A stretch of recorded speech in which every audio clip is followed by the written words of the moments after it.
बहुत पुराने समय की बात है। एक गांव में एक भले आदमी गंगाराम का देहांत हो गया था। तो जैसे ही उस आदमी के परिवार वाले उसकी अर्थी को शमशान ले जाने लगे, तभी अचानक एक मोटे ताजे सेठ ने उस अर्थी का एक पांव पकड़ लिया और बोला कि मरने वाले इस गंगाराम से मैं 2 लाख रुपए कर्जा मांगता हूँ। इसीलिए पहले मुझे मेरे पैसे दे दो, तभी मैं इसकी अर्थी को शमशान ले जाने दूंगा। अब तमाम लोग तमाशा देख रहे थे।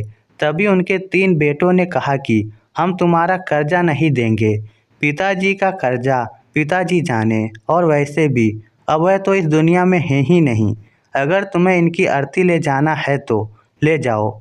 यह सुनकर पूरा गांव गंगाराम के तीनों बेटों पर थू थू कर रहा था। अब गंगाराम के तीनों बेटे उस कर्जे को देने से पीछे हट गए।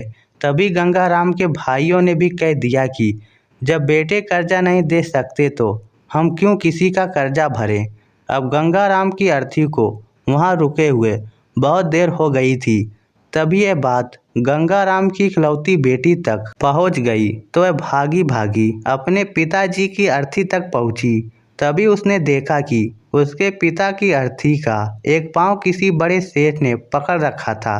ये देखते ही उसने आंखों में आंसू लिए अपना सारा जेवर और जितने भी पैसे उसके पास थे वह उसे दे दिए, और फिर उस सेठ के आगे हाथ जोड़ते हुए कहा कि सेठ, अगर ये सब जेवर बेचकर भी आपका कर्जा पूरा ना हो पाए तो मैं खुद आपका सारा कर्जा चुकाऊंगी, मगर इस समय मेरे पिताजी की अंतिम यात्रा को मत रोको।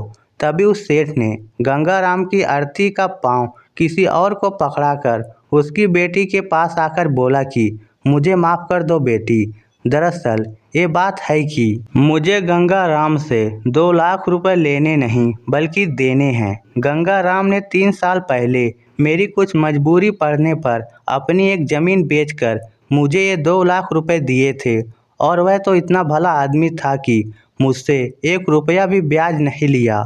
और आज जब मैं गंगाराम के रुपए लौटाने आया हूँ तो मुझे खबर मिली कि उनका तो देहांत हो गया। इसीलिए मैं बड़ी ही सोच में पड़ गया कि अब ये रुपए मैं किसको दूं। इसीलिए मैंने ये खेल खेला ताकि गंगाराम जी के ये 2 लाख रुपए घर के एक ऐसे सदस्य के पास जाए जो सच में उनको प्यार और उनकी इज्जत करता हो। और बेटी, आज तुमने ये साबित कर दिया कि अपने माँ बाप को एक बेटे से बहुत ज़्यादा एक बेटी ही प्यार करती है। इसीलिए ये 2 लाख रुपए मैं तुम्हें सौंपता हूँ।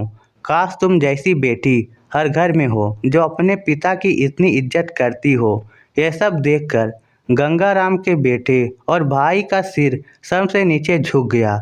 सच में दोस्तों, ये बात तो एकदम सच है कि एक माता पिता को बेटे से ज़्यादा बेटी ही प्यार और उनकी इज्जत करती है। इसीलिए दोस्तों, बेटी पढ़ाओ और बेटी बचाओ। धन्यवाद।